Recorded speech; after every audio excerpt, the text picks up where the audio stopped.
ಕಲ್ಯಾಣದಲ್ಲಿ 12ನೇ ಶತಮಾನ ಪ್ರಾರಂಭ ಆಗಿದೆ ಅಂತ ಅನ್ನಿಸ್ತದೆ. ಬಸವಣ್ಣವರು ಜಾತಿ ಹೊಡಿಲಿಕ್ಕೆ ಹೇಳಿಲ್ಲ, ಎಲ್ಲರಿಗೆ ನನ್ನವರು ಅಂತ ಹೇಳಿದ್ರು.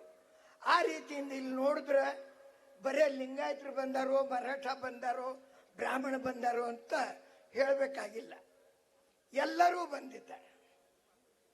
ಅಂದ್ರೆ ಶರಣರ ಪರ್ವಕಾಲ ಮತ್ತೆ ಪ್ರಾರಂಭ ಆಗ್ಯದ. ಈ ವೇದಿಕೆ ಮುಖಾಂತರ ನಾನು ಒಟ್ಟು ಮೊದಲು ಗೌರವಾನ್ವಿತ ನ್ಯಾಯಮೂರ್ತಿಗಳಿಗೆ ಅಭಿನಂದನೆ ಸಲ್ಲಿಸ್ತೀನಿ. ಯಾಕೆ ಈ ಮಾತು? ಅಪ್ಪಾಜಿ ಅವರು ಮಾತಾಡಬಾರ್ದು ಅಂತ ಹೇಳಿದ್ರು, ಒಪ್ತೀನಿ. ಯಾಕಂದ್ರೆ ಇಲ್ಲಿನ ಪೊಲೀಸರು ತಹಶೀಲ್ದಾರು ಏನು ವರದಿ ಕೊಟ್ಟಿರೋ ಅದರ ಪ್ರಕಾರ ಏನೋ ಆಗ್ತದ ಅಂತ ಹೇಳಿ ಕೊಟ್ಟರು. ಆದ್ರೆ ಅಭಿನಂದನೆ ಯಾಕೆ ಸಲ್ಲಿಸ್ತೀನಿ? ಒಂದು ಮೌನ ಲಕ್ಷ ಮಾತಾಡಿದಂಗ, 1000 ಮಾತಾಡಿದಂಗ. ಇವತ್ತಿನ ದಿವಸ ಅಪ್ಪ ಅವ್ರಿಗೆ ಮಾತಾಡ್ಲಿಕ್ಕೆ ಆಸ್ಪತ್ರೆ ಕೊಟ್ರೆ ಬಹಳ ತಪ್ಪಾಗ್ತಿತ್ತು. ಯಾಕೆ? ಇಷ್ಟೇ ಜನ ಕೇಳ್ತಿರು, ಅವ್ರ ಮುಂದೆ ಎಷ್ಟು ಜನ ಕುಂತಾರ ಅಷ್ಟೇ ಕೇಳ್ತಿರು. ಇವಾಗ ಆಂಧ್ರದಲ್ಲಿ, ಮಹಾರಾಷ್ಟ್ರದಲ್ಲಿ, ಕರ್ನಾಟಕದಲ್ಲಿ ಮೂಲೆಯಲ್ಲಿ ಚರ್ಚೆ ಇದೆ. ಅಪ್ಪ ಅವರು ಅವಾಗ ಏನೋ ಮಾತಾಡಿರಲ್ರಿ, ಅದ್ರ ಮೇಲ್ಕ್ ಹಾಕ್ತಾ ಇದ್ದಾರೆ. ಅಪ್ಪ ಅವ್ರು ಏನ್ ಮಾತಾಡಿರು ಅದ್ರ ಚರ್ಚೆ ನಡೀತಾ ಇದೆ. ಅಂದ್ರೆ ಅಪ್ಪ ಅವರ ಮಾತಿನ ಚರ್ಚೆಯ ಸುರುಳಿ ಬಿಚ್ಚುತ್ತಾ ಇದೆ.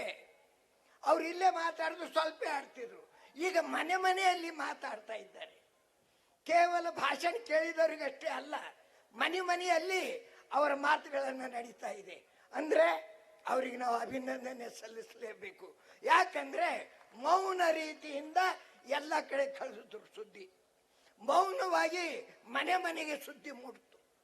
ಅದೇ ರೀತಿ ನಮ್ಮ ಕೆಲವು ಬಾಂಧವರು ವಿರೋಧ ಮಾಡಿದ್ರು, ಪಾಪ ಅವರಿಗೂ ಸ್ವಲ್ಪ ಪ್ರಚಾರ ಸಿಕ್ತು.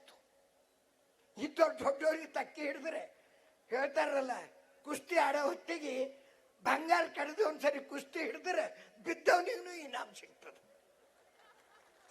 ದೊಡ್ಡವ್ರ ಸರಿ ಕುಸ್ತಿ ಹಿಡಿದ್ರೆ ಬಿದ್ದವ್ರಿಗೂ ಇನಾಮ್ ಸಿಗ್ತದೆ. ಅದಕ್ಕಾಗಿ ಅವರಿಗೂ ರಿವಿಷನ್ ಆಯಿತು. ಇಂಥ ಒಂದು ಮಹತ್ವದ ಕಾರ್ಯಕ್ರಮದಲ್ಲಿ ಬಹಳ ಜೋಪಾನವಾಗಿ ಮಾತಾಡಬೇಕಾಗ್ತದೆ. ನಾನು ಯಾವ ಮಠಾಧೀಶ ಅಲ್ಲ, ಧರ್ಮದಲ್ಲಿ PhD ಮಾಡಿದವನಲ್ಲ. ಆದರೆ ಪುಣ್ಯಾತ್ಮರ ಜೊತೆಯಲ್ಲಿ ಸಹವಾಸ ಇದೆ, ತಮ್ಮಂತ ಅಭಿಮಾನಿಗಳ ಜೊತೆಯಲ್ಲಿ ಸಹವಾಸ ಇದೆ. ತಮ್ಮ ಎಲ್ಲರಿಂದ ಕಲಿತು ನಾನು ಕೆಲವು ಮಾತಾಡ್ತೀನಿ. ನಾನು ಇಲ್ಲಿ ಭಾಷಣ ಮಾಡ್ಲಿಕ್ಕೆ ಬಂದಿಲ್ಲ, ನನಗೆ ಕೆಲವು ಸಂಶಯ ಅದ. ಇಲ್ಲಿ ಮಹಾನ್ ವಿದ್ವಾನ್ರು, ಮಠಾಧೀಶರು ಎಲ್ಲರೂ ಬಂದಾರ. ಅವ್ರ ಎದುರಿಗೆ ನನ್ನ ಕೆಲವು ಸಂಶಯನ್ನ ಒಬ್ಬ ವಿದ್ಯಾರ್ಥಿಯಾಗಿ, ಒಬ್ಬ ನಾಗರಿಕನಾಗಿ ಕೆಲವು ಮಾತನ್ನ ಹೇಳ್ತೀನಿ.